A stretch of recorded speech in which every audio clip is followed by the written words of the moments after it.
이제부터 종교개혁의 역사와 신학, 인문학적 연구를 대주제로 한 종교개혁 500주년 기념 강좌를 오늘로 네 번째 강의를 시작하려고 합니다. 시작하기 전에 하나님의 말씀을 한 구절 보겠습니다.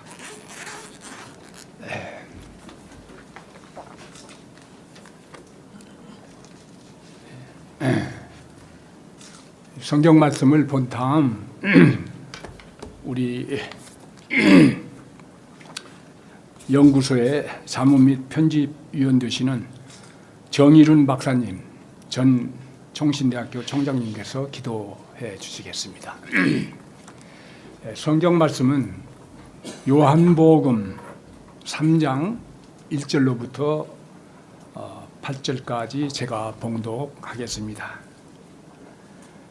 그런데 바리새인 중에 니고데모라 하는 사람이 있으니 유대인의 지도자라. 그가 밤에 예수께 와서 이르되 랍비여, 우리가 당신은 하나님께로부터 오신 선생인 줄 아나이다. 하나님이 함께 하시지 아니하시면 당신이 행하시는 이 표적을 아무도 할 수 없음이니이다. 예수께서 대답하여 이르시되 진실로 진실로 내가 이르노니 사람이 거듭나지 아니하면 하나님의 나라를 볼 수 없느니라. 니고데모가 이르되 사람이 늙으면 어떻게 날 수 있사옵나이까? 두 번째 모태에 들어갔다가 날 수 있사옵나이까? 예수께서 대답하시되 진실로 진실로 내게 이르노니 사람이 물과 성령으로 나지 아니하면 하나님의 나라에 들어갈 수 없느니라. 육으로 난 것은 육이요 영으로 난 것은 영이니 내가 내게 거듭나야 하겠다 하는 말을 놀랍게 여기지 말라. 바람이 임으로 불매 내가 그 소리는 들어도 어디서 와서 어디로 가는지 알지 못하나니 성령으로 난 사람도 다 그러하니라. 아멘. 이제 정 박사님께서 기도해 주시겠습니다. 거룩하신 아버지 하나님, 하나님께서 해암신학연구소에 복을 베풀어 주셔서 오늘까지 연구소가 잘 발전하며 주님 원하시는 일들에 감당하는 귀한 연구기관으로 발전하게 해주신 것 감사드립니다. 특별히 해암신학연구소가 이번 봄학기 동안에 종교개혁 500주년을 저희들이 기다리면서 특별히 기념 강좌를 열어서 이 시대의 젊은이들에게 좋은 강의로 은혜를 끼치게 하심을 감사드립니다. 그동안 진행되었던 강의 후에 함께 하신 주님 앞에 감사드리고 또 오늘 마지막 강의로 또 김주환 박사님을 세우셨사오니 하나님 사랑하는 선생님을 붙들어 주셔서 오늘도 준비한 강의가 잘 강좌되어서 오늘 참여한 우리 모두에게 귀중한 은혜의 시간으로 인도해 주시옵소서. 또 참여한 많은 사람들이 시간 강의를 통해서 역사에 눈뜨게 하실 뿐만 아니라 이 시대에 우리가 해야 할 일이 무엇인가를 다시 한번 깊이 주목하고 깨닫는 귀한 시간 되게 해 주시옵소서. 감사하며 예수 그리스도 이름으로 기도하옵나이다. 아멘.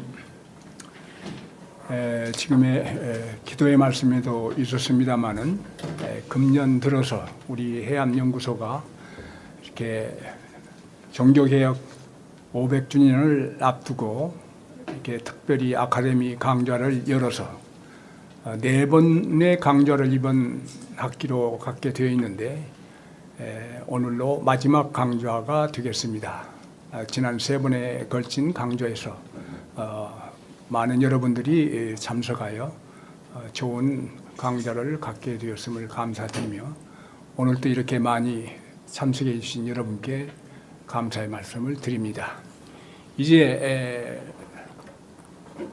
한국신학대학에 계시는 교회사 교수이신 김주환 박사님께서 특별히 오늘은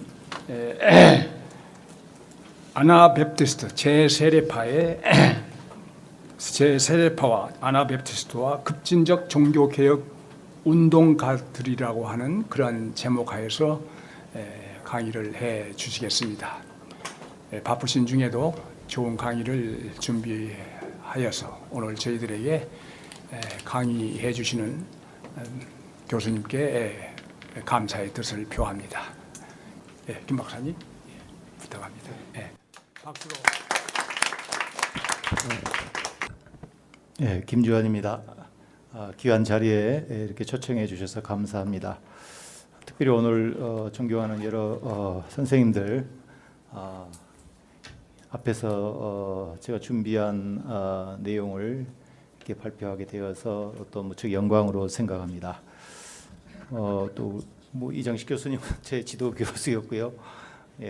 지금까지 늘 많은 가르침을 주시는 분이시고, 또 우리 김정기 교수님은 제가 신학 공부할 때부터 제 신학적 어떤 사고력을 형성하는데 지도해 주신 스승님이십니다. 또 여러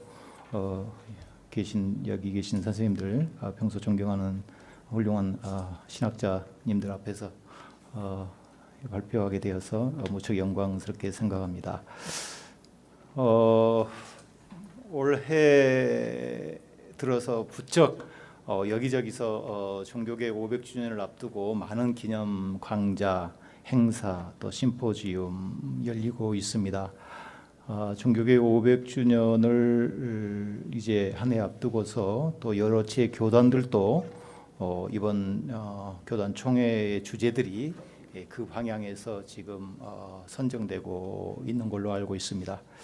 그만큼 종교개혁의 그 유산을 물려받은 한국의 이 프로테스탄트 처치 개신교 교회들이 이 종교개혁의 정신을 다시 되살려서 참다운 교회를 세워보려는 그런 노력이 아닌가 그렇게 생각해 봅니다. 그런데 이제 우리가 종교개혁 정신을 이렇게 되돌아볼 때에 종교개혁의 제 그룹들 가운데 한국은 장로교가 우세해서 그러는지 칼뱅 이야기를 아주 많이 합니다. 제네바의 어떤 칼뱅의 어떤 신학과 사상, 그래서 개혁주의, 개혁교회라는 이름으로 그 노선만을 이렇게 주장을 하는 분들이 상당히 많은데, 종교개혁의 제 그룹들이 상당히 많습니다. 그 중에 하나의 우리 전통만을 우리 한국교회는 좀 일방적으로 강조하는 경향성이 있다. 그래서 오늘 이 강의에서 종교개혁의 전통 가운데 정말로 중요한 또 하나의 그룹을 공부할 수 있기를 바랍니다. 저는 그 전공이 교회사인데 그 중에서 특별히 레포메이션 히스토리였습니다. 종교개혁사를 공부하면서 특별히 마르틴 루터 신학을 공부를 했습니다. 루터 신학을 공부하게 된 동기 중에 하나가 현대 신학을 공부하다 보니까 그 계보가 도대체 어떻게 되는가 추적해서 올라가다 보니까 루터까지 올라갔습니다. 루터를 공부하게 되면은 반드시 그 대척점에 있는 세력들을 또 공부하지 않을 수가 없습니다. 첫 번째가 로마 카톨릭 스콜라주의입니다. 또 두 번째 그룹이 종교개혁 그 그룹 내에서의 오늘 우리가 말하는 소위 급진파라고 하는 그런 그룹들입니다. 그래서 제가 루터 신학을 주로 공부하고 가르치고 거기에 대한 글들을 쓰지만은 루터와 대척점에 있었던 그룹들, 토마스 뮌처, 제세례파로 불리우는 아나베프티스트의 어떤 그 운동가들, 그런 사상과 신학 또 내용들도 공부를 해서 글을 발표해 왔습니다. 오늘 이 강의록은 제가 새로 쓴 것은 아니고 지금까지 제가 국내에서 발표했던 글들을 오늘 강의한 취지에 맞게 재구성한 것입니다. 참고 문헌을 보시면 참고가 되실 것입니다. 여러분 그 종교교 500주년 오늘 강의는 제가 준비한 강의록이 이미 있기 때문에 이 강의록을 좀 읽어가면서 축약해 가는 형태로 강의를 제가 하겠습니다. 그 500주년 종교개혁이 주는 그 의미가 무엇일까 생각해 보면 무엇보다도 교회다움의 회복이 아닐까라고 생각해 봅니다. 그 당시 인문주의자들이 던져준 그 슬로건은 아드 폰테스였거든요. 원천으로 돌아가자, 직역하면 그렇습니다. 이걸 또 고전으로 돌아가자 이런 말로도 번역합니다만은 종교개혁자들에게 그것은 성서로 돌아가자라는 의미로 읽혀졌습니다. 그래서 이들은 정말로 교회의 본질이 뭐고 정말 주님이 말씀하신 예수님이 말씀하시고 설계하신 그 꿈꾸셨던 그 교회의 이상이 무언가를 돌아가자 하는 그런 의미로 읽었습니다. 그런데 사실 에클레시아라는 말은 그리스 폴리스에서 나온 이야기 아니겠습니까? 이거는 공회를 의미했습니다. 그래서 그 고대 그리스에서 이 공회는 시민들의 어떤 의견 수렴 장치였습니다. 이 공회에 참여할 수 있는 그 회원들은 자유인만이 할 수 있었습니다. 종이나 노예나 여성들은 참여할 수 없었고 일종의 어떤 시민 계급들만이 참여해서 공동체에서 발생했던 여러 가지 문제들을 서로 토론하고 또 공동체의 앞날에 중요한 어떤 의사 결정들을 했던 그런 기구가 에클레시아라는 말이었습니다. 이거를 사도 바울은 이제 자기 그 서신에서 차용을 한 것이죠. 그래서 이 공회라는 말 자체가 굉장히 중요한 어떤 공적 기구이라는 것을 이야기하는 것입니다. 이걸 처치, 영어로는 처치로 번역됩니다만은 교회라는 말로 우리가 지금 번역되는 이 에클레시아가 원래 그 본뜻은 공적인 기구라는 것이죠. 그런데 그 공적인 기구가 신뢰나 공신력을 상실한다면은 그 기능과 역할은 더 이상 발휘할 수 없겠지요. 그래서 오늘날 한국 교회가 가장 큰 문제점으로 그 한국 교회에 지적되는 것 중에 하나는 교회의 어떤 사회적 공신력이 굉장히 실추되고 상실되었다 하는 겁니다. 그런데 사실은 역사를 돌이켜 보면 130여 년의 개신교 역사를 돌이켜 보면 우리 한국 근현대 사회문화 변동 과정에서 우리 개신교회가 지금처럼 그렇게 욕먹을 일을 했는가 또 생각해 보면 좀 억울한 면도 있습니다. 근대화 과정에서 우리 개신교가 우리 한국 사회에 미친 영향들은 굉장히 의미가 있습니다. 교육, 의료, 사회복지라든가 또 7, 80년대 민주화 투쟁 과정에서 우리 개신교계의 역할과 기여는 굉장히 컸다 하는 겁니다. 그렇지만 오늘날 개신교회의 이상과 권위는 매우 우려할 만한 그런 수준의 이태로운 상황에 직면해 있습니다. 그 원인이 어디에 있을까? 이런 문제의식을 가지고서 오늘 종교개혁 시대의 그 아나베프스트 운동을 하나의 역사적 신뢰로서 우리 한국교회에 주는 그 교훈을 한번 이들의 운동에서 찾아보려고 합니다. 그 아나베프스트 운동의 역사에 대해서 제가 이제 쭉 정리를 해 놓았는데요. 먼저 제가 좀 잠깐 칠판에 그 16세기 종교개혁 무대에 등장했던 제 그룹들의 그 구성체를 잠깐 한번 도표로 그려보겠습니다.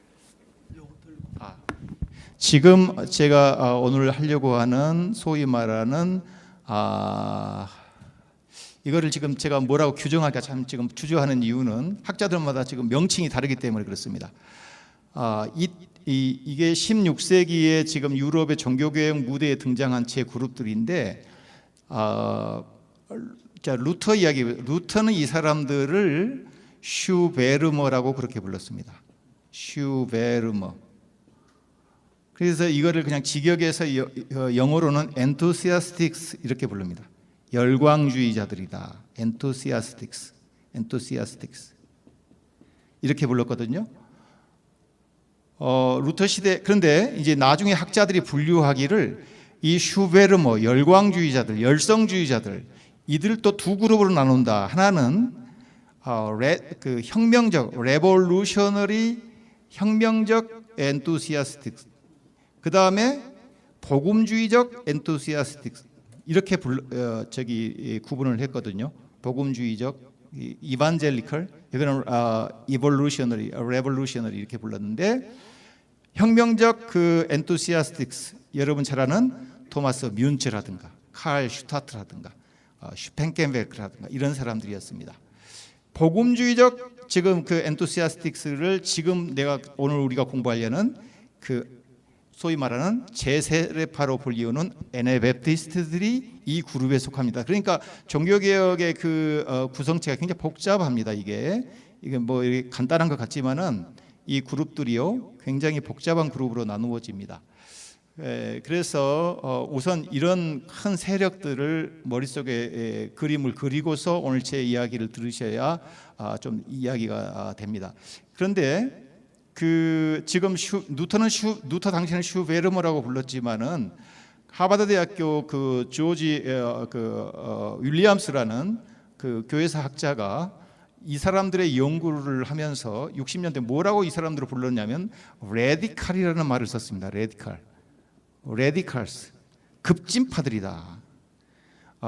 예일 대학교 롤란드 베인턴 교수는 이 사람들을 좌파, 레프트 윙, 좌파, 종교개혁 좌파, 레프트, 이런 말을 썼습니다. 그러니까 용어들이 굉장히 지금 슈베르머라고 썼다가 또 레디칼이라 썼다가 뭐 레프트 윙이라 썼다가 이런 용어들이 좀 혼재되어 있기는 합니다만은 오늘 저는 그냥 오늘 이 복음주의적 어떤 그 급진파들이라는 말로 통용하고 있는 윌리엄스가 말하는 이 레디칼이라는 말로 저는 사용하겠습니다. 그 이유는 제가 이따 좀 설명을 하겠습니다.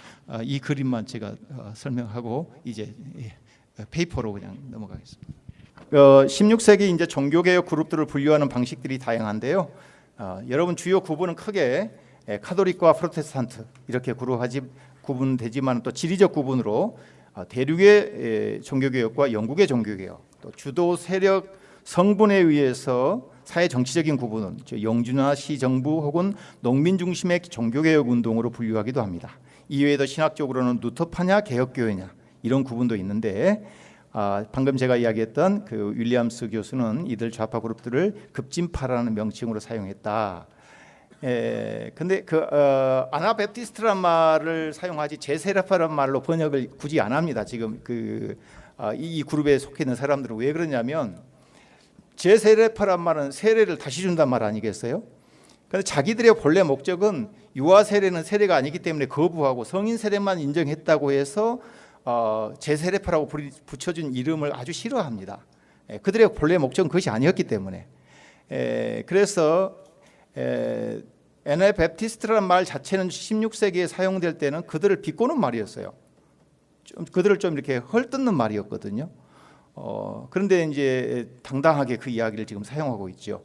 교회사에서 그런 명칭들이 상당히 많습니다, 여러분. 그 메소디스트란 말도 처음에 좋은 말 아니었습니다. 그 홀리클럽 학생들을 보면서 동료 학생들이 저 규칙주의자들이다 이런 말을 사용했잖아요. 메소디스트. 그런데 당당하게 지금 메소디스트란 말을 사용하지요. 퓨리탄도 좋은 말 아니었습니다. 국교회 측에서 볼 때 저놈들은 종교의 순수성을 주장한다고 하는 뭐 그런 사람들이다. 상당히 교회사에서는 그런 용어들이 많이 있습니다. 프로테스탄트란 말도 사실 좋은 말은 아니었어요. 로마 카톨릭이 볼 때 1529년 스파헤르 회의 때 항의자들이었거든요. 종교의 자유를 우리 확보해 달라고 요청했을 때, 그래서 로마 카톨릭이 저희들 프로테스탄트들이다, 저항자들이다, 항의자들이다, 좋은 말 아니었거든요. 그런데 오늘 우리는 당당하게 그 용어를 자신 있게 사용하고 있습니다. 그래서 이게 정체성이라는 것은 그 당시에 태어날 때는 좋은 의미가 아니었다 할지라도 시대가 지나면서 그 정당성이 확보되는 그 역사의 그 역사를 우리가 그렇게 볼 수가 있죠. 근데 아나베프티스트라고 해서 단일 대우를 형성한 것은 아니었습니다. 이 아나베프티스트 그룹들도 크게 네 그룹으로 분류가 되는데 스위스 형제단, 후터파, 멜키안파, 크게 메노파 이렇게 네 그룹으로 그 분류가 됩니다. 이렇게 제3세파로 불리우는 아나베프티스트로 불리우는 복음주의적 좌파 개혁자들, 급진 개혁파들, 이 사람들은 제도권 개혁자들과는 신학적이고 교리적인 면에서뿐만 아니라 개혁의 방식과 방향에서도 매우 다른 길을 걸어갔다 하는 겁니다. 종교개혁 주류들이 국가, 정확히 말하면 시정부나 영주와 긴밀한 협력 아래서 개혁 운동을 추진했다면 아나베프티스트들은 민초들의 어떻게 보면 집합체요, 다소간 폐쇄적 형태의 그룹으로 기성교회 체제나 세상 권력에 저항하는 방식을 취했다 하는 겁니다. 그러면 이 아나베프티스트들의 그 역사적인 기원에 관한 그 연구물들을 조사해 보면 그 평가가 대략 세 가지 방향으로 분류되는데, 첫째는 이들을 혁명적인 인물과 동일선상에서 보는 관점이 있습니다.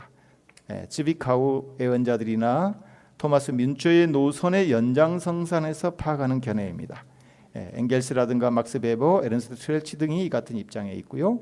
둘째는 20세기 아나베프티스트 운동의 탁월한 학자입니다. 해롤드 밴더가 취한 견해인데, 아나베프티스트를 일반적으로 이렇게 주류에 편입되지 못한 뭔가 사회 부적응자들로 평가하는 그러한 입장을 비판하고 주류 종교 개혁가들과 궤를 같이 하고 있지만 그 방향은 좀 달랐다라는 점에서 그들의 어떤 그 신학을 연구하는 그런 경향이 있습니다. 그래서 기성교회와 달리 아나베프티스트는 특별히 브류더, 형제해, 그 다음에 엄격한 규율 이런 것을 강조하고 평화적인 비폭력 저항 운동을 통해서 종교개혁을 전개한 그룹으로 자리매김하고 있습니다.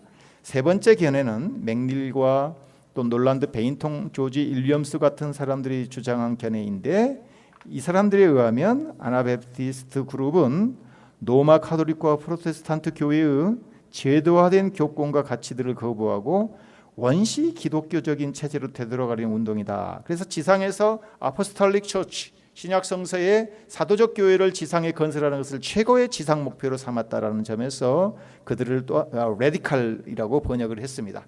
그러니까 레디칼은 여기서 혁명적이고 무슨 폭력적이고 극단적이라는 말보다는 좀 더 근본적이고 철저한 그런 말로 번역을 해야 맞습니다.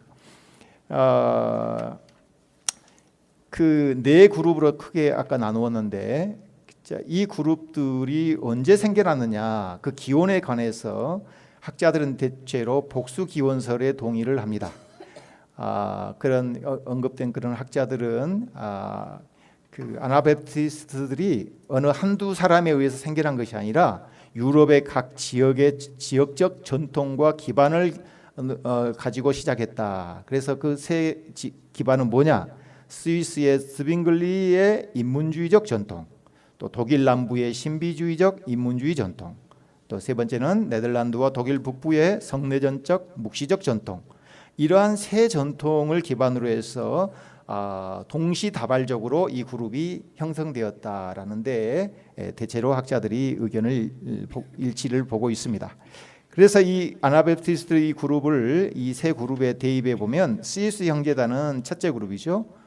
스위스의 그 스빙글리 인문주의적 전통, 후터파는 둘째 전통, 그리고 메노파는 또 멜키오르파는 이렇게 셋째 전통에 해당된다고 할 수가 있습니다. 각자 따로 이 그룹들이 출발했지만은 로마 카톨릭과 개신교 주류 세력과 대비해서 하나의 공동 정선을 형성해서 발전해 왔습니다. 먼저 첫 번째 그룹 한번 살펴보겠습니다. 스위스 형제단 지도자는 콘라드 그레벨이었습니다. 그레벨은 쭈리히의 그 종교교육자 츠빙글리 문화에서 이제 공부를 하면서 그의 개혁 운동에 참여를 했습니다. 그런데 츠빙글리의 개혁 운동을 보면 여러분 미사를 폐지하죠. 그리고 성상을 제거하고 또 렉셔너리를 사용하지 않고 강해 설교를 해버리죠. 마태복음 1장 1절부터 이렇게 차근차근 설교를 했단 말이에요. 이것이 당시로서는 혁명적이었습니다. 교회력에 따라서 이렇게 주어진 본문에 따라서 설교한 것이 아니라 성서가 뭐라고 말하고 있는 것을 먼저 성도들은 들어야 된다고 생각하면서 1518년 1월 1일 스위스 그로스뮌스터 사제 성당 주임 사제로 취임하면서 쯔빙글리는 바로 이 성서 강해를 하기 시작했다. 이것도 그 당시에는 굉장히 급진적이었다 하는 겁니다. 그래서 그레벨은 쯔빙글리의 그러한 성서 강해를 들으면서 성경을 처음 접하게 된 겁니다. 직접 이제 성경을 보게 되는 겁니다.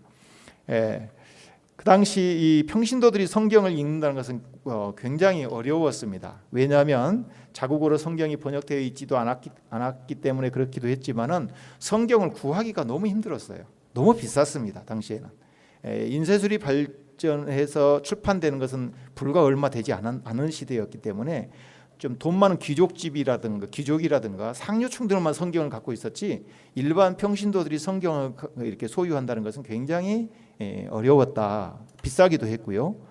그런데 쯔빙글리는 직접 자기 회중들에게 성경을 일일이 이렇게 한 구절씩 풀어가면서 설명을 해주는 방식을 취했습니다. 그래서 이제 성경에 감동을 받았는데 콘라드와 그 동료들은 쯔빙글리가 뭔가 이렇게 좀 시의회와 너무 밀착되어 있다. 그래서 개혁을 좀 속시원하게 하지 못한다라는 불만을 품고 있었습니다. 그런데 이제 쯔빙글리는 사실은 시의회의 절대적인 도움을 받아서 종교개혁을 지금 성공시켜야 하는 그런 사회적 환경에 놓여 있었습니다. 그래서 이제 그런데 콘라드와 그 동료들은 왜 시의회 정부가 비정치적인 신앙의 문제에 관여하느냐 여기에 불만을 품었습니다. 그리고 쯔빙글리가 좀 더 급진적으로 개혁을 좀 하기를 바랬는데 미온적인 태도를 보이자 쯔빙글리와 결별을 선언하면서 자기들만의 평신도 성경 공부 그룹을 만들었습니다. 그리고 자신들의 그 어떤 그룹들끼리 서로 모여서 세례를 다시 베풀었다 하는 겁니다. 왜 세례를 다시 베풀었느냐? 예수의 제자가 되기로 자발적으로 결심하고 고백하는 사람에게 그 세례는 효과가 있는 것이지 고백하지 않는 신앙에서 왜 세례가 어떻게 세례의 효력이 있겠느냐 이런 그런 관점이었습니다. 그래서 예수 그리스도의 제자도의 표식으로서 세례를 다시 베풀었습니다. 그리고 유아 세례는 비성경적이고 무익한 것으로 간주했습니다. 이러한 그들의 행위는 쯔빙글리와 시의회에 아주 분노를 촉발시켜서 결국 그들은 쥐리를 떠날 수밖에 없었습니다. 그러나 그들은 가는 곳마다 이제 환영을 받지 못하고 박해를 받게 됐고 나중에 처형을 당하게 되지요. 그 당시 이 기존의 어떤 교회 체제를 거부한다는 것은 사회의 반역자나 마찬가지였고 또 이교도적인 행위와 마찬가지였습니다. 그래서 아나베프티스트들은 가는 곳마다 굉장히 박해를 많이 받았고 순교자들도 많이 배출되었다. 여기서 여러분이 하나 알아야 할 것은 우리가 그 로마 제국 시대의 그 박해 기간 동안에 기독교 순교자들 이야기만 하는데 프로테스탄트 처치가 세워지는 그 무렵에 엄청난 박해가 있었다는 것, 엄청난 순교자들이 있었다는 것. 다시 말하면 개신교 순교자들의 숫자가 굉장히 많다는 것 여러분 꼭 기억하셔야 합니다. 로마 카톨릭으로부터 엄청난 박해를 받아서 프랑스의 위구노 대학살만 보더라도 여러분 얼마나 많은 박해를 받고 순교자들을 배출했습니까? 그러니까 개신교 순교자들이 엄청 또 많다라는 것도 동시에 기억했으면 좋겠습니다. 이제 스위스 지역뿐만 아니라 또 모라비아 지역에서도 재세파 운동이 일어났는데 당시 그 모라비아 지역은 종교적인 박해가 좀 덜한 지역이었습니다. 그래서 다양한 종파들이 이주해 와서 살고 있었는데 이 지역에 큰 세력을 형성했던 종교 그룹은 후터파였습니다. 후터파는 지도자 야콥 후터의 이름을 땄는데 그는 원래 그 작은 공동체의 지도자였는데 이 사람이 그 공동체에서 독자적으로 세례를 베푸고 기존 교회의 전통을 무시하는 그런 형태로 보였습니다. 그래서 그 지역 정부는 이들을 박해하기 시작했고 후터는 또 체포 대상 1순위였습니다. 여러 지역을 망명했습니다. 그는 이제 후터는 그 모라비아 지역의 기독교인 그룹을 철저하게 신약 성서의 사도적 전통에 따라서 재조직하여서 지상에서 하나님 나라의 모델로 삼기를 원했습니다. 이 소망을 이루기 위한 하나의 방편으로 공동체 구성원들끼리 모든 소유를 공동으로 소유하는 이른바 공산사회를 설계했습니다. 제가 이 기독교 공산체제 모델 연구에서 후터파 공동체를 연구한 논문이 여러분 참고문은 뒤에 보면 있습니다. 후터파의 크로니컬을 제가 집중적으로 읽고 분석을 했는데요. 지금까지 이 후터파는 이 체제를 유지해오고 있습니다. 제가 좀 나중에 설명을 하겠습니다만은 당시뿐만 아니라 500년이 지난 지금까지도 후터파는 이런 공산 체제를 유지해오고 있다 하는 거. 종교개혁 그룹들 가운데 정말로 새로운 어떤 집단입니다. 당시에 어떠한 종교개혁 그룹도 실현해 보지 못했던 공산적인 경제 공동체 건설에 후터는 성공을 했습니다. 이 사람들은 생산과 소비에서 완벽한 공산 공동체를 유지했고요. 후터파는 스스로를 후터파 형제들이라고 불렀습니다. 그래서 16세기 종교개혁 무대 위에 등장했던 제 그룹들 가운데 후터파 공동체가 지향했던 이 공산적인 삶의 유형은 종교사회학적으로도 볼 때 매우 독특한 현상이었습니다. 막스 베버의 용어를 빌리자면 정말로 세상 내적 금욕을 실현한 그러한 그룹이라고 볼 수가 있겠습니다. 후터가 지도자로 활동했던 기간은 아주 짧았습니다만은 그가 남긴 그 유산은 후계자들에 의해서 탁월하게 계승 발전되어서 오늘에까지 이르고 있습니다. 당시만 해도 이들의 숫자가 202만 5천 명 정도였고요. 오늘날에는 북유럽과 북미주, 그 다음에 캐나다 서부 지역에 후터파 공동체가 120개 정도의 농장이 있습니다. 한 농장에 50명에서 100여 명 정도 거주하고 있고요. 유치원에서부터 대학교까지 모든 교육 시스템을 다 갖추고 있습니다. 그리고 사유재산 인정하지 않습니다. 철저하게 산상설교의 산상수훈의 정신을 지상에서 실현하는 것이 그들의 최고의 목표이고 예수의 제자도를 제자직의 삶을 실천하는 것이 신앙의 최고의 목표로 삼고 있습니다. 어떻게 보면 후터파 형제단은 아나베프티스트 이상주의를 가장 철저하게 현실에 접목시킨 그런 세력이 아닌가 싶고요. 오늘날도까지도 그러한 초기 이상을 포기하지 않고 명맥을 유지 발전시켜 오고 있다 하는 겁니다. 또 하나의 아나베프티스트들 가운데 과격파도 등장했습니다. 일명 멜키안파로 알려진 이 과격 세력들은 종말론적인 어떤 급진 이상주의에 사로잡힌 나머지 이 사람들은 특별히 민스터를 중심으로 해서 아주 지상에 하나님 나라를 건설하려고 했던 이상주의자들이었습니다. 멜키안파는 멜키오르 호프만의 이름에서 따온 파 이름인데요. 신비주의적이고 은사주의적인 신앙이 이 공동체를 아주 압도했습니다. 모피 상인이었던 이 호프만은 루터로부터 처음에는 깊은 영향을 받았습니다. 그러나 루터의 개혁 방식에 불만을 품고 평신도 설교가로 활동하면서 스스로를 엘리야 선지자로 자청했습니다. 그는 그리스도의 임박한 종말을 선포하고 1533년 마치 시한부 말세론자들처럼 이 사람도 시한을 못 박았습니다. 그리고 스트라스부르크가 새 예루살렘이 될 것이라고 선포했습니다. 그리고 그리스도의 순전한 교회로부터 세례를 다시 받아야 한다고 또 주장했습니다. 그리고 반성직주의와 사회 정의를 부르짖으며 세상 종말 이전에 세속사회는 멸망할 것이고 그리스도 재림 이전 성인들은 예언자들과 경건한 통치자들의 협력을 통해서 지상을 다스릴 것이라고 그렇게 주장했습니다. 많은 서민층들이 멜키안의 이 호프만의 가르침에 매료되어서 그를 추종하였습니다. 스트라스부르크 시 당국은 호프만의 사상이 매우 위험한 것으로 판단하여서 그를 감옥에 가두었고 죽을 때까지 그는 감옥에서 여생을 보냈습니다. 그가 죽자 후계자는 얀 마티스였습니다. 빵 굽는 사람이었습니다. 호프만은 이 종말론적인 계시론의 영향을 받아서 새 예루살렘은 이제 스트라스부르크가 아니라 뮌스터라고 또 그렇게 지정을 했습니다. 그래서 수많은 아나베프티스트들이 뮌스터로 모여들었고 이 마티스는 6주 동안 뮌스터를 통치하며 사도행전에 기록된 대로 원시 교회의 이상에 기초한 사회를 여기서 건설하려고 했습니다.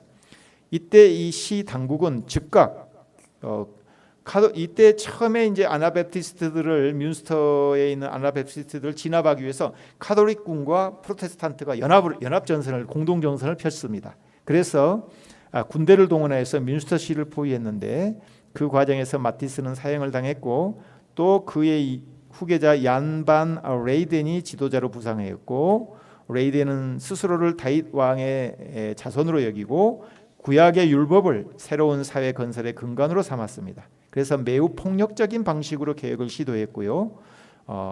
그는 자신을 거부하는 것은 곧 주님을 거부하는 것이다. 신적 질서를 방해하는 것이라고 선포하고 조그만 어떤 교리를 위반해도 즉각 사형에 처하였고 일부 다처제를 도입했습니다. 이제 뮌스터시에서 교회, 정부, 공동체는 하나가 되었고 그들 모두는 스스로를 거듭난 존재라고 인식하였습니다. 뮌스터 대학살이 이제 진행되었습니다. 그래서 참혹하게 그들은 대부분 처형을 당했습니다. 이런 뮌스터의 비극은 지도자의 과대망상과 성서를 문자적으로 따르려 했던 추종자들의 신념이 낳은 어떤 필연적인 결과라고 볼 수가 있겠습니다. 그러니까 뮌스터의 대재앙은 아나베프티스트 공동체의 존립 자체를 위협했고 이후 그들에 대한 세상의 시선은 이제 매우 부정적이며 비판적으로 이제 평가를 받게 되었습니다.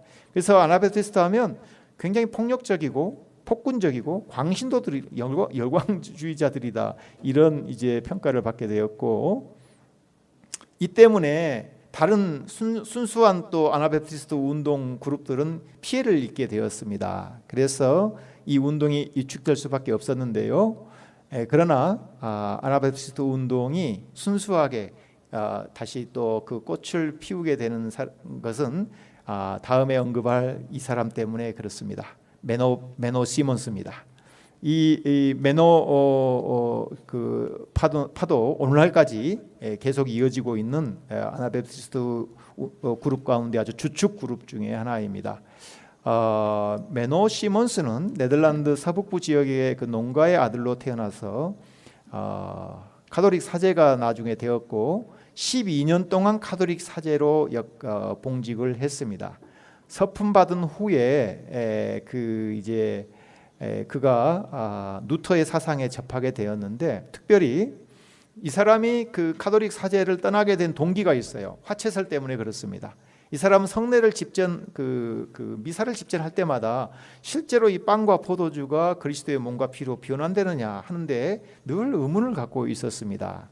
그러던 중에 마르틴 루터의 사상을 접하게 되었고 성경을 직접 공부하게 되면서 가톨릭이 가르치는 이 화채설은 성경적인 내용이 아니다. 그렇게 확신을 갖고 가톨릭을 떠나게 되었습니다. 그리고 시몬스는 유아 세례는 성경에 어떠한 근거도 갖고 있지 않다고 확신하고 세례란 오직 신앙 고백의 근거 위에서만 가능하다고 주장했습니다. 이것이 바로 시몬스로 하여금 개신교로 개종하게 된 중요한 계기였습니다. 그러나 그 시몬스가 가톨릭 교회를 떠나게 만든 또 하나의 결정적인 계기는 뮌스터 사건이었습니다. 자신의 공동체의 이론들이 뮌스터에 가담하게 되면서 아주 그 공동체 내에 분란이 일어났습니다. 돌아올 것을 호소했으나 돌아오지 않고 그런 파국을 맞게 되자 시몬스는 마침내 가톨릭 사제직을 포기하고 이제 순회하면서 설교를 하게 되었죠. 1537년 초에 메노 시몬스는 오베 필립이라는 사람으로부터 오베 필립은 조그만 소공동체의 지도자였는데 이 공동체에 가입해가지고 함께 생활하다가 이제 목사 안수를 받습니다. 그러니까 사제 안수도 이미 서품을 받은 신부가 그 직을 포기하고 개신교 진영에 넘어와서 목사 안수를 또 받았다라는 것, 이거 좀 특이하지요. 그래서 시몬스를 중심으로 해서 아나베프티스트 운동은 다시 활기를 띠게 되었습니다. 네덜란드 북부 지방의 이 아나베프티스트 운동 지도자 이 시몬스의 활동은 대단한 중요한 의미를 지니고 있습니다. 왜냐하면 아나베프티스트가 제기할 수 있는 그런 계기를 만들었기 때문에 그렇습니다. 다시 이 광신도들의 유혹을 물리치고 성경에 충실하고자 했던 일부 아나베프티스트들은 의기소침해서 흩어져 버렸는데 이제 그는 강력한 하나의 카리스마적 지도자로 부상했고 시몬스는 민스터 사건을 교훈 삼아서 확고한 평화 노선을 표방했고 권력자들과 충돌을 가급적 피하려 했습니다. 시몬스가 후대에 미친 영향 중에서 가장 중요한 것은 아마도 그리스도인들의 어떤 거듭난 삶의 요청, 신생, 뉴 라이프, born again. 그래서 메노 시몬스의 어떤 글들을 보면은 신생이라는 말이 참 많이 나옵니다. 그 뉴 라이프, 거듭남, 다시 태어남. 그는 그리스도께서 모범을 보이셨던 대로 그리스도인들은 의롭고 거룩한 순전한 사랑과 평화의 삶을 살아야 한다고 강력히 주장했습니다. 오늘날도 이 아나베프티스트 그룹 가운데 가장 큰 공동체를 형성하고 있는데요. 여러분 전 세계적으로 흩어져 있는 아나베프티스트의 그 웹사이트가 있어요. 그 밑에 제가 아나베프티스트 네트워크를 쳐보시면 그 아나베프티스트의 현재 그 어떤 그 공동체들의 그 실상들이 거기에서 여러분 찾아볼 수가 있습니다. 아나베프티스트 운동은 이렇게 유럽의 다양한 지역에서 여러 그룹이 독자 노선을 걸으며 출발했지만은 이들의 믿음과 행동 양식에는 공통된 핵심 가치가 있습니다. 즉 신약 성서의 사도적인 교회를 지상에 세우려는 열망입니다.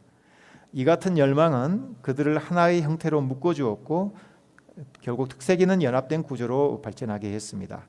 우리는 이 제도권 종교개혁가들뿐만 아니라 로마 카톨릭 교회로부터도 소외당하고 박해의 대상이 되었던 비제도권 종교개혁자들의 신학과 개혁운동 형태들을 발굴하여 조명해 본다면 16세기 유럽의 종교개혁운동과 사상에 대해서 보다 전체적이고 균형 잡힌 그러한 그림을 그릴 수 있지 않을까 저는 그렇게 생각해 봅니다.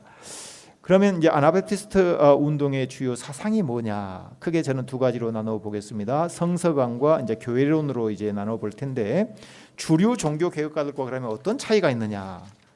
여기 하나의 그들의 사상의 특색이 드러난다고 보겠습니다. 아나베프티스트들도 오직 성서 솔라 스크립추라 주장했습니다. 물론 로마 카톨릭처럼 어떤 전통과 성서를 신앙의 어떤 기준으로 삼지는 않았습니다. 오직 성서만을 하나의 신앙의 유일한 근거로 삼았습니다. 그러나 아나베프티스트들은 성서의 말씀을 성서를 문자적으로 수용하여서 자신들의 삶 전체에 엄격하게 적용하려 했다는 점에서 프로테스탄트 제도권 교회와는 굉장히 차별성을 갖습니다. 데니 위버라는 학자는 아나베프티스트의 성서관의 특징을 다음과 같이 세 가지로 요약을 했습니다. 첫째, 성서를 그들은 개인이 읽지 못하게 했습니다. 철저하게 공동체적으로 성서를 읽었다. 다시 말하면 개인이 읽고서 주관적인 어떤 경험주의 또 개인주의화에 빠질 우려를 철저하게 방지하고자 했다. 그래서 집단적인 성서 읽기가 중요했고, 둘째는 성서를 왜 읽느냐? 그는 하나님께 복종하기 위해서다. 철저하게 하나님께 복종해야 된다. 셋째, 성서 읽기는 성령의 조명 아래서 읽어야 한다. 그래서 성령은 성서 말씀을 개인과 공동체가 깨달을 수 있도록 안내하는 안내자다. 이런 점에서는 그 칼뱅이 말한 성령의 내적 조명이라는 말 그 의미하고 굉장히 상통하고 있습니다. 특별히 아나베프티스트 그룹들 가운데 후터파는 성서 말씀을 세상 한복판에 오롯이 실천하려는 노력에서 매우 엄격했다. 그래서 그들은 개인 소유물에 관한 성서 말씀을 문자적으로 적용하려 했고, 성서를 그리스도인의 삶 전체뿐만 아니라 교회 조직 또 직제의 모델을 만드는 지침서로 사용했습니다. 후터파는 신약성서, 그중에 특별히 산상설교를 아주 선호했는데 그들의 생활의 교본이나 다름없었습니다. 그렇다고 그들이 성서 말씀만이 기독교인의 생활의 전부라고 생각하지 않았습니다. 여기에서부터 이제 주류 종교교육가들과 좀 갈라지기 시작하는데, 이 사람들은 기록된 말씀, 그것만이 하나님 말씀이 전부가 아니다는 거예요. 계시된 말씀, 지금 성령께서 우리 마음에 하시는 그 영적인 말씀이 오히려 더 중요하다라고 여겼던 것이지요. 그래서 인간의 영혼의 깊은 심연 속에 새겨져 있는 하나님의 음성을 더 중요시 여겼습니다. 그러니까 문자로 기록된 말씀보다는 직접 계시가 더 상위에 있었습니다. 후터파 지도자 울리히 스테들러는 하나님 말씀과 성서를 단순 동일시하는 것에 반대했습니다. 마치 영과 육의 이원론을 연상시킬 정도로 스테들러는 물질이란 하나님께서 주신 선물이고 하나님에 의해 사용되지만 물질 바로 그 자체는 영적 삶의 담지자가 될 수 없다고 보았습니다. 성서는 외적인 말씀이요, 영혼에 깃든 하나님의 음성은 내적 말씀이다. 그래서 그 내적 말씀을 더 중요시 여겼습니다. 그래서 성서는 물질적이고 외적인 것이기 때문에 영원한 생명은 성서에서 발견될 수 없다. 이런 데서 이제 주류 종교개혁자들의 공격을 받게 되는 것입니다. 거기에 그 스테들러의 인용문의 핵심은 뭐냐면 영원한 말씀은 종이나 서판 위에 기록된 것이 아니라는 겁니다. 인간 영혼의 심연 속에 그 말씀은 확증시켜 주는 것이기 때문에 그렇다는 것이죠. 그래서 성서를 단순히 믿는다고 해서 이 사람들은 구원이 자동적으로 보장되는 것이 아니다. 구원은 오히려 아브라함과 모세와 바울처럼 자신이 믿는 바를 세상 한복판에서 실천함으로써 획득된다고 보았습니다. 그러니까 의로움을 얻는 과정도 하나님께서 인간의 심령 속에 직접 역사함으로 일어난다. 이런 점에서 후터파는 기록된 문자보다는 하나님의 영의 역사를 더 중시했다 하는 겁니다. 이거는 이제 루터파나 칼뱅파하고도 정면으로 이배되는 그 이야기입니다. 또 구원론과도 굉장히 차이가 지금 있습니다. 루터나 칼뱅이 보기에 후터파의 구원론은 중세 로마 카톨릭의 행위 구원론과 조금도 다를 바가 없었다 하는 겁니다.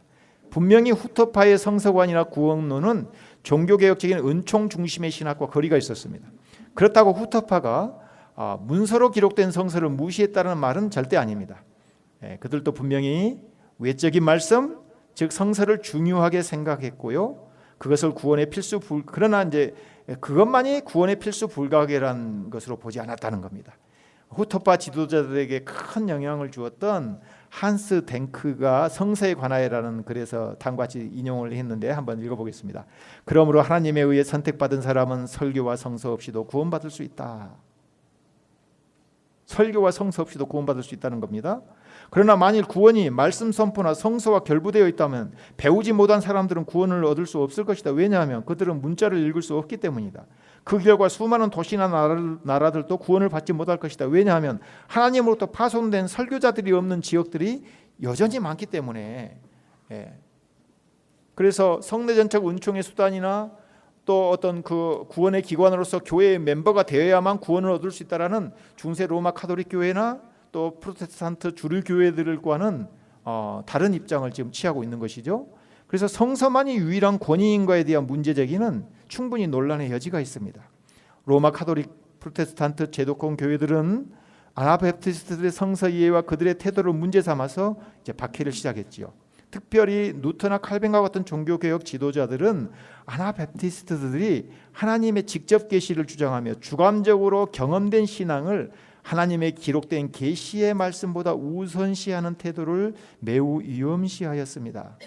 왜냐하면 신앙의 주관적 경험주의는 온갖 사람들로 하여금 자기들 마음대로 상상하고 꾸며내는 오류를 양산할 수 있다고 보았기 때문입니다. 신앙은 말씀을 통해서 형성되며 말씀의 안내를 받아 성장해 나간다. 성서 없이도 신앙이 가능하다는 주장은 루터나 칼뱅에게 도저히 수용될 수 없는 하나의 미신이었다. 그들이 오직 성서를 외친 이유는 바로 인간의 마음은 우상 공장과도 같아서 외적인 말씀, 즉 하나님의 계시를 통하지 않고서는 결코 신앙의 세계를 올바로 인식할 수 없다고 보았기 때문입니다. 그러나 여기서 우리가 분명히 해두어야 할 점은 후터파가 외적 말씀보다 하나님의 내적 말씀을 강조했다고 해서 성서를 자의적으로 해석했던 영적인 주관주의자들이다. 이렇게 단정해서는 곤란합니다. 왜냐하면 그들도 외적인 말씀에 대한 권위 있는 영적 지도자들의 적절한 해석이 필요하다고 생각했기 때문입니다. 그래서 후터파 지도자들, 후터파 공동체는 지금도 성경을 전문적으로 해석해 주는 해석자가 그 공동체에 반드시 한 사람씩 있습니다. 실제로 그 아나베프티스트들을 이렇게 박해했던 신문관들이 이 사람들은 정말 사회 하층민들 아니겠습니까? 그런데 카톨릭 사제나 프로테스탄트 목사들 뺨칠 정도의 성서적 지식을 갖고 있는 걸 보고 깜짝 놀랐어요. 예. 그 주류 종교 개혁자들에게는 종파들이고 그 무식한 자들로 간주되었지만은 성서 지식만큼은 아주 훌륭하게 그들이 갖추고 있었다 하는 것입니다. 분명히 후터파에게 성서는 필수 불가결한 신앙의 권위서요 구원의 필수적인 안내서였다. 그들은 진정 성서주의자들이었지 하나의 근본주의자들, 교리주의적 도그마티스트들은 아니었다. 그들은 성서의 기능과 역할에 주목하였지 소위 말하는 자유주의자들은 아니었다. 성서로부터 완전히 그 자유로운 그런 사람들은 또 아니었습니다. 그들이 성서를 읽는 목적은 지적인 호기심에서가 아니라 예수 그리스도에 대한 겸손한 복종 때문이었다 하는 겁니다. 두 번째 그 교회론인데, 오늘날 우리 종교개혁자들, 특별히 그 카톨릭이나 개신교 할 것 없이 이 교회론에 대한 문제들은 역사적으로 항상 논란의 여지가 많이 있는데, 그 아나베프티스트들이 갖고 있는 이 교회론은 좀 독특합니다. 특별히 아나베프티스트들 지도자들 중에 로마 카톨릭 교회 사제들 출신이 많았습니다. 후터의 뒤를 이었던 스테들러도 마찬가지였고, 방금 살펴본 메노 시몬스도 사제였습니다. 그래서 그들은 카톨릭의 실상들을 잘 파악하고 있었습니다. 프로테스탄트 종교개혁의 주류들이 당대 사회의 어떤 중산층을 축으로 하여 운동을 전개하였다면, 아나베프티스트 운동은 중하층민들이 다수를 이루고 있었습니다. 따라서 아나베프티스트들 교회 구성원과 그 직제는 가톨릭이나 프로테스탄트 제도권 교회와는 다를 수밖에 없었습니다. 이들은 교회란 자발적으로 신앙 고백과 세례를 받은 신자들의 모임으로 정의하였습니다. 교회 회중은 단순히 입술로 고백한 차원의 신앙이 아니라 그리스도께 삶 전체를 복종하기로 작정한 사람들이다. 그래서 루터나 칼뱅은 교회란 하나님의 말씀이 올바로 선포되고 성례전이 올바로 집전되는 것이 교회라고 이야기했습니다. 그래서 교회의 표지를 하나님의 말씀과 사크라멘트로 그렇게 규정을 했는데, 아나베프티스트는 다르게 규정을 했습니다. 그건 뭐냐면 사랑을 교회의 주요 표지로 내세웠습니다. 그 사랑이란 완벽한 자기 부인이요 모든 개인 재산의 전적인 포기를 의미하였습니다. 그런 재산을 서로 공유하고 상부상조하는 공산적인 공동체야말로 지상에서 참다운 교회라고 주장했습니다. 이런 주장들을 들으면 참 할 말이 없습니다. 이 세상의 고상한 것들을 갈망하는 사람들은 이 공동체에 속할 수 없다. 이 공동체 안에서 모든 것은 동등하게 공유되어야 한다. 또 다른 후터파 지도자 피터 리데만은 교회를 어둠을 밝히는 등불에 그렇게 비유를 했고, 그렇기 때문에 신자들은 이 의의 등불을 받아서 이 세상의 어두움을 밝히는 등불이 되어야 한다. 그 등불을 밝힌 한 사람 한 사람이 모여서 교회가 된다는 것이죠. 그래서 교회는 진리의 근거요 기반이요 의의 불빛이다. 이런 이야기를 했습니다. 그래서 교회 구성원 각자들은 그리스도의 빛으로 충만해 있어야 한다. 신자들이 그 빛을 발하기 위해서는 무엇보다도 개인의 재산을 포기하고 공유하는 자기 포기가 있어야 한다. 신자들의 사적 소유에 대한 자기 포기가 없이는 결코 참다운 교회가 형성될 수 없다. 그래서 이렇게 커뮤널 라이프, 공산적인 삶이야말로 교회의 진정한 표지다. 이것이 후터파의 일관된 주장이었습니다. 그래서 후터파는 그리스도에 대한 자발적인 순종을 교회의 존망에 걸린 사안으로 간주했고요. 왜냐하면 지상에서 아포스톨릭 처치를 세우는 것이 최고의 목표였기 때문에 그렇습니다. 후터파는 참되고 순수한 교회를 이 지상에서 어떻게 세울 수 있을 것인가에 대한 모든 노력을 집중하였습니다. 후터는 로마 카톨릭 교회와 거기에 속한 사람들은 모두 타락했다고 생각했습니다. 교황교회는 바벨론의 창녀이고 적그리스도라고 봤습니다. 따라서 사도적 기초 위의 교회를 다시 세우는 일이 필요하고, 그런 전제 조건으로 사적 소유의 포기, 또 공산적인 삶, 이런 것들이 하나님 왕국의 전제 조건으로 봤습니다. 후터파는 하나님 왕국을 먼 미래에 다가올 곳으로 여기지 아니하고 자신들의 삶과 공동체 안에 현실태로 가시화하고자 했습니다. 누터나 칼뱅은 처음에 불가시적 교회를 이야기했거든요.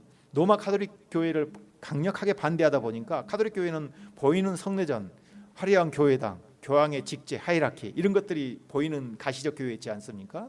그래서 누터 칼뱅은 처음에는 불가시적 교회를 보이지 않는 참된 영적 회원들의 모임을 주장을 했는데, 후터파는 처음부터 굉장히 가시적 교회를 주장했습니다. 로마 카톨릭과는 또 다른 의미의 가시적 교회인데, 그 가시적 교회란 것은 뭐냐?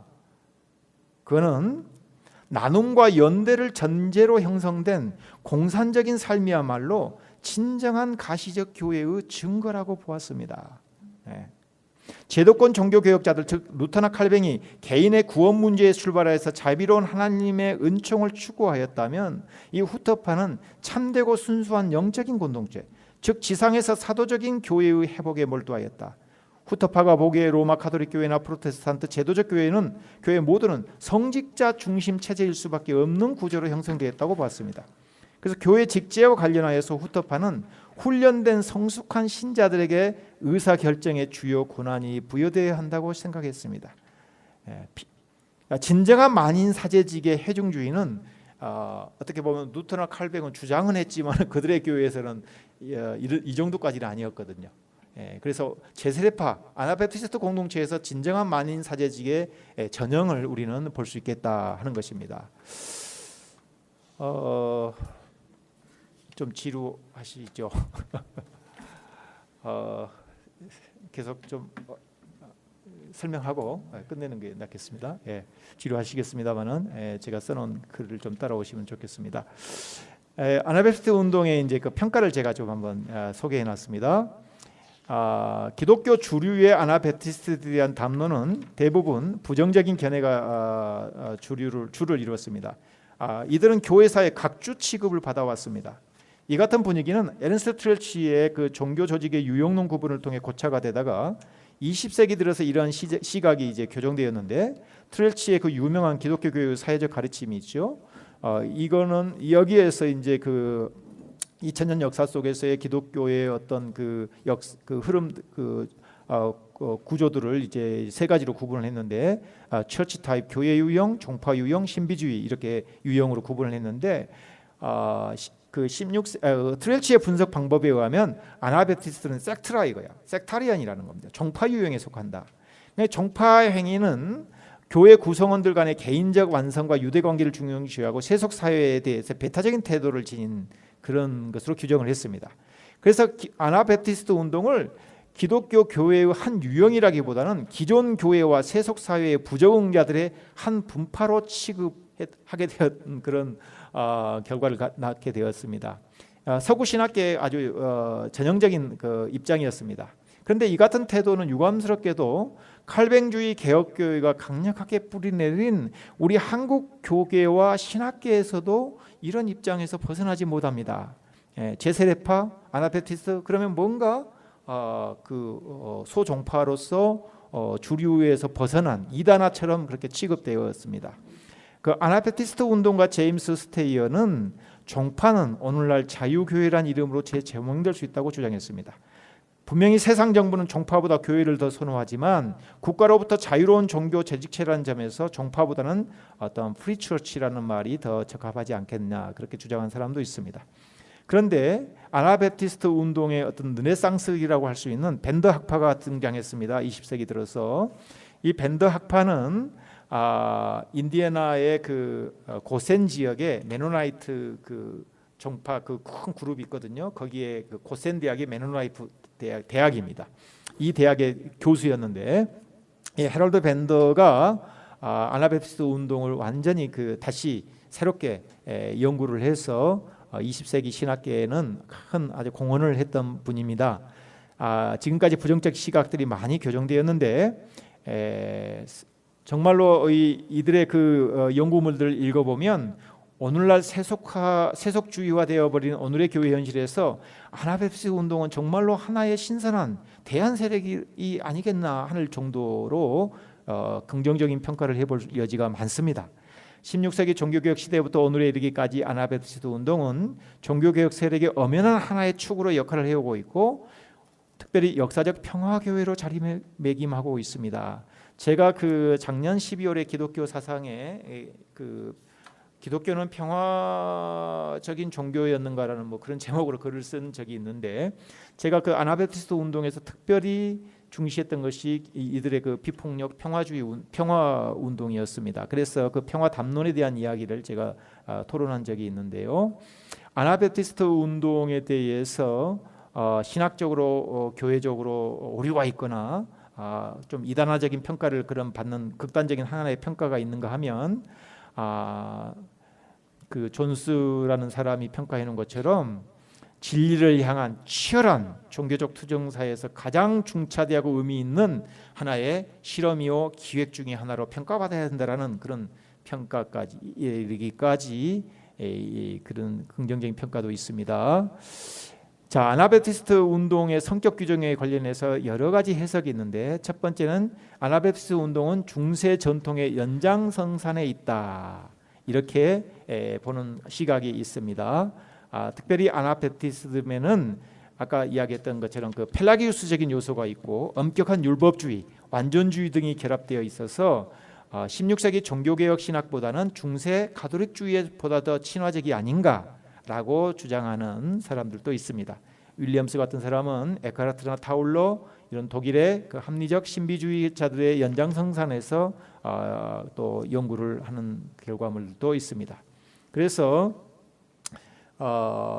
구원의 과정에서 하나님의 은총과 인간의 행위가 균형 잡힌 어떤 결합, 이것이 아나베프티스트의 신학의 핵심이다. 이렇게 보면 신인 협력서를 이야기하게 된 거죠. 이것은 정확히 말하는 스콜라주의, 중세 후기의 유럽의 그 로마 카톨릭 교회가 주장했던 구원론과 맥을 같이 하고 있다. 이런 입장에서 아나베프티스트 운동을 평가하는 그런 시각이 하나가 있고요. 또 하나는 사회 경제사적인 관점에서 아나베프티스트 운동을 평가하는 학자들이 있는데 칼 카우츠키 같은 사람, 아나베프티즘을 근대 사회주의 선구자, 또 계급운동의 종교적 표현으로 간주했고요. 마르크스주의적 관점에서 해석하는 사람들, 아나베프티스트 운동을 초기 부르주아 혁명의 마지막 분파 현상으로 기술을 한 사람들도 있습니다. 그래서 이 운동은 부르주아 종교개혁자들의 미지근한 개혁 방식에 불만을 품었거나 농민전쟁에서 처절한 패배를 경험했던 실망한 대중들의 이합 집산의 결과로 시작되었다고 봅니다. 혁명을 향한 대중들의 잠재적 열기는 천년왕국 사상을 수용하였던 아나베프티스트 운동 속에서 흡수되었다고 봅니다.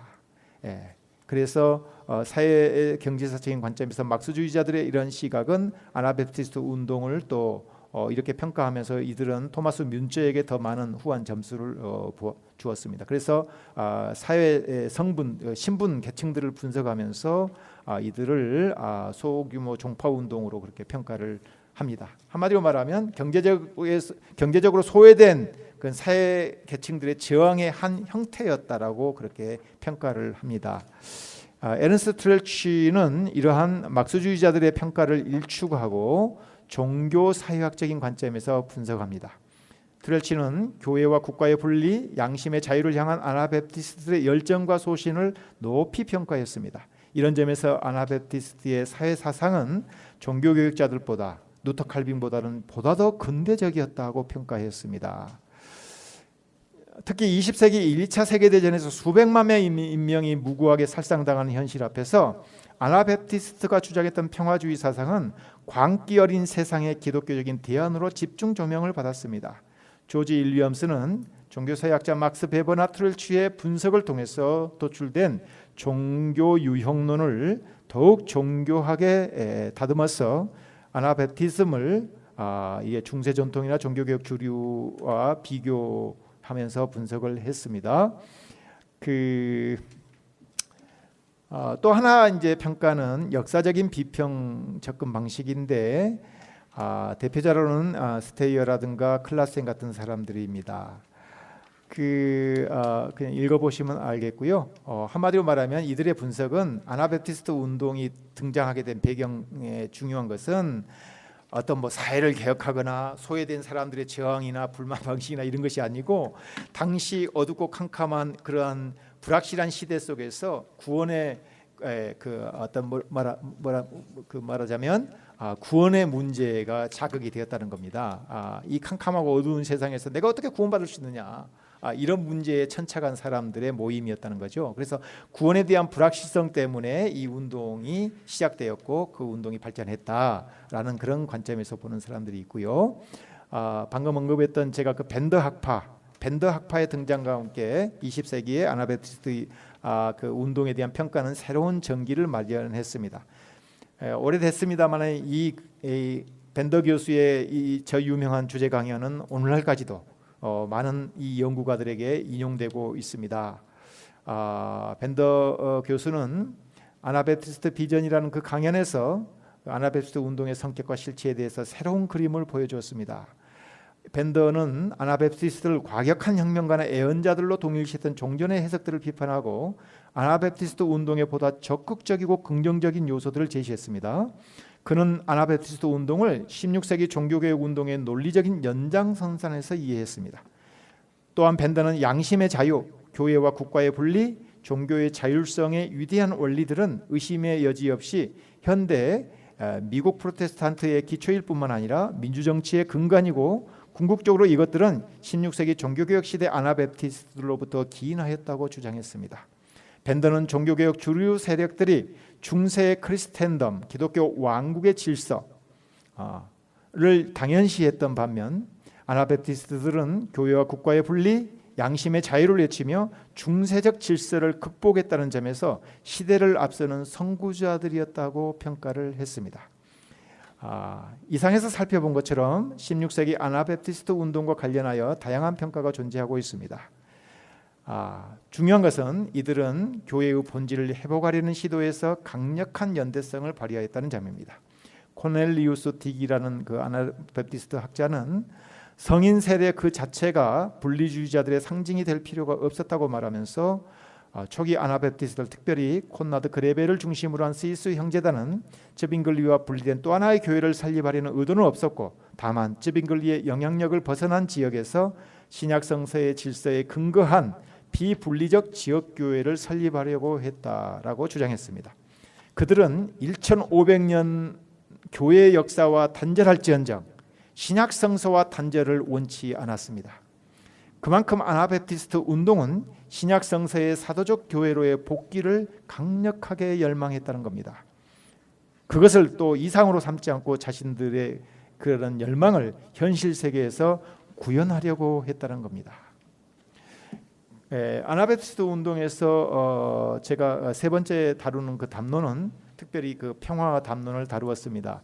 이거는 좀 짧게 제가 요약을 한번 해보겠습니다만은 비폭력, 무저항, 또 평화주의가 그들의 그 핵심 사상인데 어떻게 보면 오늘날 퀘이커 비폭력 평화주의 노선도 역사적 연원을 따지고 보면 아나베프티스트 운동에서 기원됐다고 볼 수가 있습니다.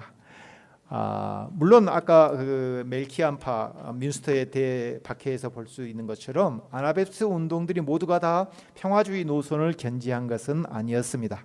급진적 혁명가들도 있었습니다. 그런데 대부분의 아나베프티스트 운동가들은 평화주의 노선을 견지하고 특별히 그들의 평화주의 노선은 어떤 유토피아나 어떤 인간의 이데올로기에 근거한 것이 아니고 철저하게 성서의 근거를 두고 있었다 하는 것입니다. 특별히 산상수훈의 해석에 근거를 두고 있습니다.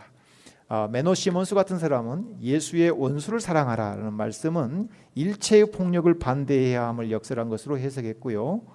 비폭력과 절대 사랑의 원칙을 일관되게 고수했습니다. 시몬스가 하는 말이 참 재밌습니다. 베드로는 그의 칼을 칼집에 다시 넣으라는 명령을 받았다.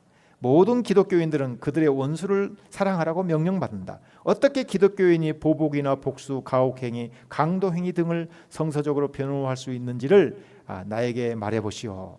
그래서 시몬스에게 모든 폭력은 육적이며 악마적인 것이고 따라서 폭력 사용의 거부는 제자도의 기본이요 교회 훈련의 본질적인 요소라고 보았습니다. 그런데 이제 아나바프티스트 운동의 이러한 평화주의 노선은 당시 이 유럽의 그 정치 지도자들이 아주 골칫거리였습니다. 오스만 터키가 계속 이렇게 침공에 들어오지 않습니까? 지금 나가서 싸워야 되는데 무기를 들고 지금 총칼을 들고 지금 싸워야 되는데 아나바프티스트들 공동체에서는 성인들이 참여를 안 하는 거예요. 국가의 징집에 응하지를 않습니다. 그래서 이게 정말 그 어떻게 죽일 수도 없고 살릴 수도 없고 참 골칫거리였습니다. 그 마이클 세들러는 예수께서 살인하지 말라고 말씀하셨기 때문에 우리는 적이 침입해 오는 순간에도 저항하지 말아야 한다고 주장했습니다.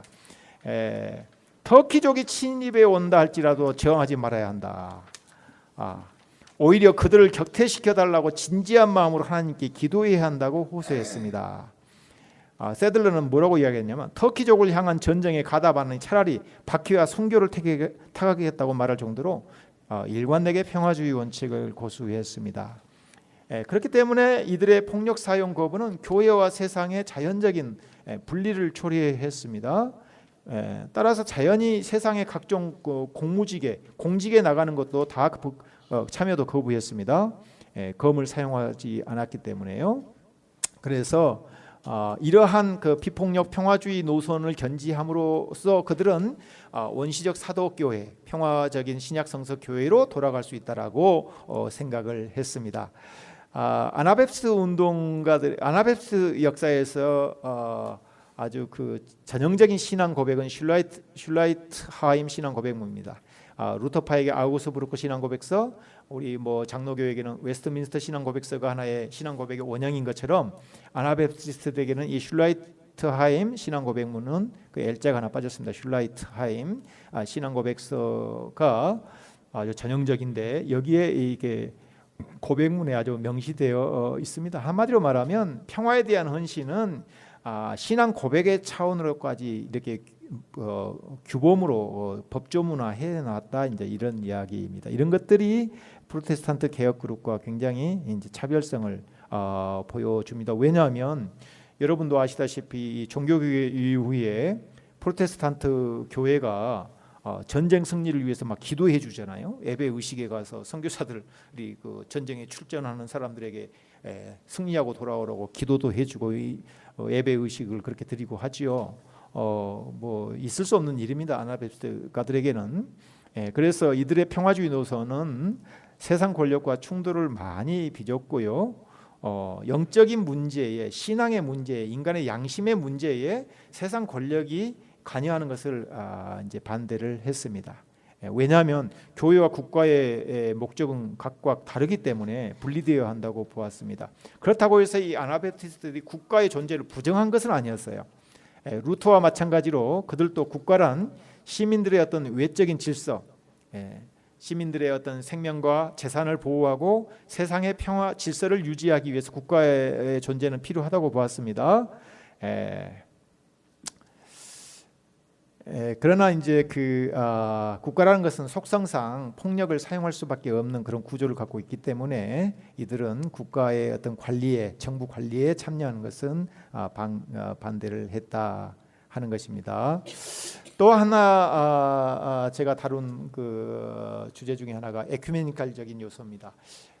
과연 그 카톨릭과 개신교 주류 또 아나베프티스트들 공통 분모는 없었을까? 지금까지 이 많은 연구가들은 이들과의 차별성, 그 차이점을 드러내는 데 부각을 많이 했는데 저는 이 글에서 어떻게 그 공통 분모를 좀 이렇게 드러내려고 노력을 좀 해보았습니다. 종교개혁 시대에도 레겐스부르크 회담이 있었죠. 대표적으로 카톨릭과 프로테스탄트가 다시 하나로 합치려는 그런 회담이 있었는데 실패로 돌아갔지요. 또 개혁 진영 내에서도 분열이 일어났습니다. 쯔빙글리파와 루터파가 분열이 일어났습니다. 그것은 그 성내적 문제 때문에 그렇습니다. 1529년 말부르크 회담이 결렬됨으로써 루터파하고 쯔빙글리파가 분열이 되게 되죠. 칼뱅파 내부에서도 예정론 문제로, 여러분 그 도르트 헤이 잘 아시죠? 고마르와 알미니우스의 논쟁도 있죠. 이런 문제로 이렇게 다 개혁 진영 내에서도 막 이렇게 분열이 막 되어 가고 있었습니다. 그런데 아나바프티스트들은 카톨릭주의뿐만 아니라 종교개혁 주류 축으로부터도 공격과 박해를 동시에 받았습니다.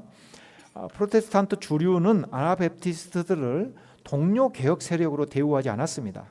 그러나 이게 밴더나 또 리텔 하워드 요도 뭐 20세기에 뛰어난 지금 그 아나바프티스트 학자 아닙니까? 아나바프티스트 이 학자들은 아나바프티스트들이 종교개혁 진영에 확고하게 서 있다고 주장했습니다.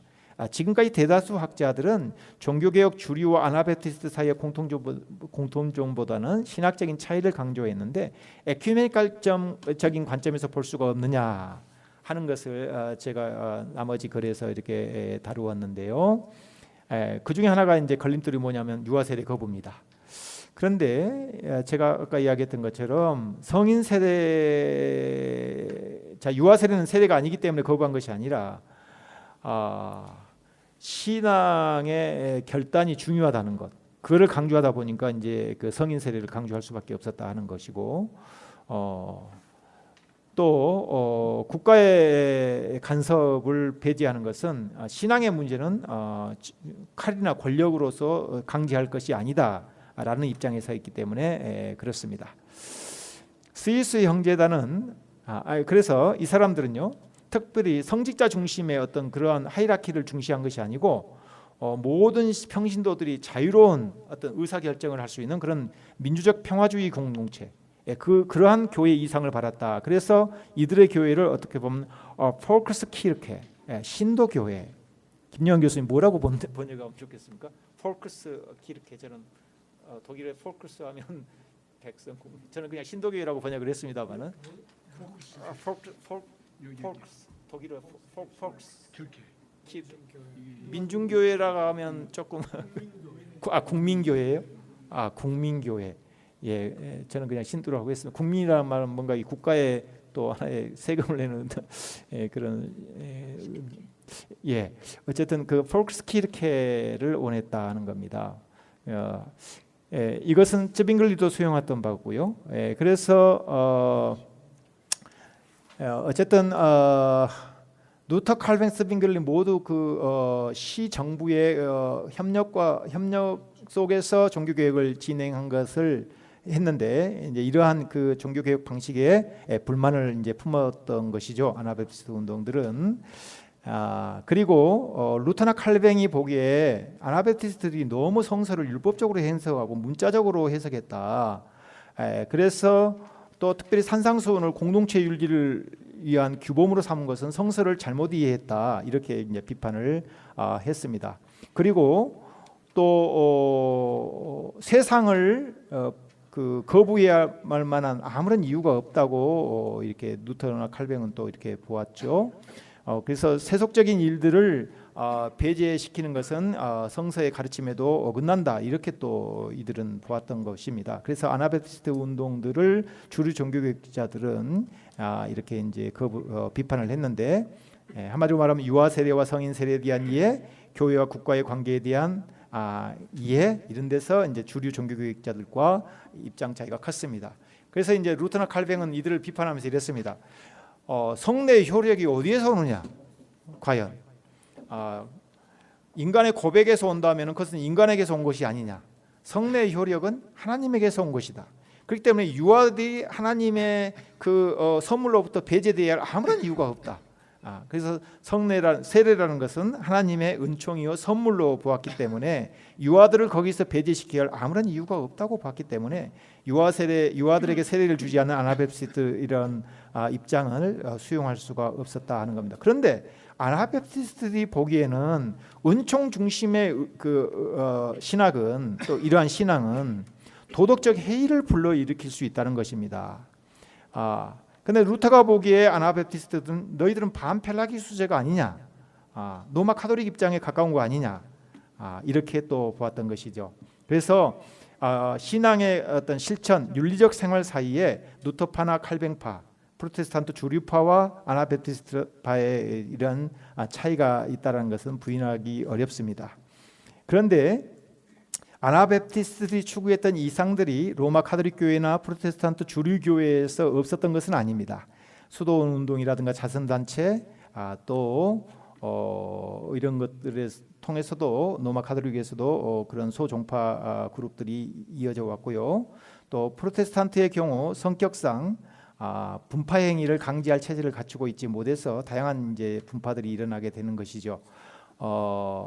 나중에 이제 그 아나베티스트들이 점차 기성교회 체제를 거부하는 노선으로 이제 움직임을 이제 보이자 이들을 이제 박해하기 시작했는데 주류 교회들이요. 그러나 아나베티스트들이 주장한 개인적인 신앙 양심의 자유, 성서를 우선시하는 태도 등은 결국 그들도 프로테스탄트 주류와 이미 이념적 공감대를 이루고 있었음을 보여주고 있습니다. 트렐치가 지적한 것처럼 프로테스탄트 주류 세력은 아나베티즘의 성장을 위한 유용한 토양을 제공했다, 이렇게 평가를 했습니다. 나가는 말로 이제 마치겠는데요. 에큐메니칼 운동의 관점에서 볼 때에 로마 카톨릭주의나 프로테스탄트 주류도 아나베티스트들이 주장했던 신학과 신앙 원리들을 그 자체 안에 내재하고 있습니다. 아나베티스트들이 세상과 분리를 표방하다든지 선행을 강조하는 면에서는 카톨릭주의에 더 가깝다고 볼 수 있습니다. 수도원주의는 분명히 이들이 추구했던 이상과 닮은 점이 많습니다. 다른 한편 아나베티스트들은 루터파와 칼뱅파와 관계 속에서 자신들의 정체성을 형성해 나갔습니다. 그들이 성서를 그리스도인의 유일한 표준으로 간주하고 모든 행위의 근거로 삼았다는 점이나 또한 교권 구조로부터 자유를 추구하고 개인적인 믿음을 강조한 부분 등은 그들이 실제로 프로테스탄트 세력의 하나였음을 보여주고 있습니다. 그들은 종교교육자들이 표방한 오직 은총이나 소명론을 전적으로 수용하였습니다. 아나베티스트의 관심은 참된 그리스도인의 삶, 그리스도의 제자직의 삶을 이 지상에서 실천하는 것입니다. 로마 카톨릭주의의 행위의 의인화를 거부하고 하나님 은총 중심의 신앙을 강조한 종교개혁자들의 신학은 훌륭하였습니다.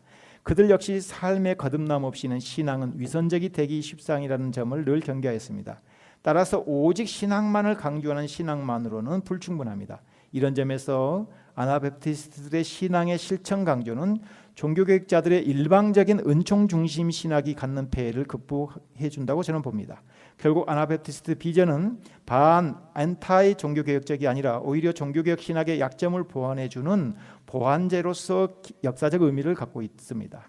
16세기 아나베티스트 운동은 기존 교회 세력에 대한 단순한 비판의 차원을 넘어서 교회의 본질적인 문제와 씨름하며 기존 세력에 대한 대항 공동체로서 세상의 위기로 존재하였습니다.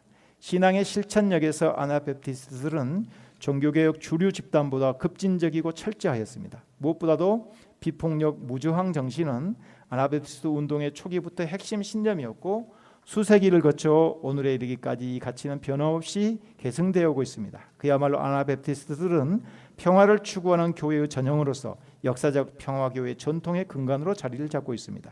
만일 종교개혁 시대 개혁 진영의 에큐메니칼 운동이 어느 정도 성과를 내려 했다면 교리적 합의와 일치를 추구하기보다 평화 담론이 훨씬 유용했을 것이라고 저는 생각합니다. 물론 종교개혁 시대 각 진영의 교리적 차이가 주요 장애물이었지만 차이점보다는 공통의 토대를 우선 확보하는 게 서로의 신뢰 쌓기의 지름길이었을 것이다. 그런 점에서 신약 성서의 기초에 있는 아나베티스트들의 평화 담론은 현실 사회와 정치 윤리를 떠받칠 수 없는 이상주의가 아니라 기독교 제세력들이 공유해야 할 현실 명제로서 재평가되어야 마땅하다는 겁니다. 지루했을 것 같습니다. 긴 강연 들어주셔서 고맙습니다. 제 이야기는 여기서 마치겠습니다.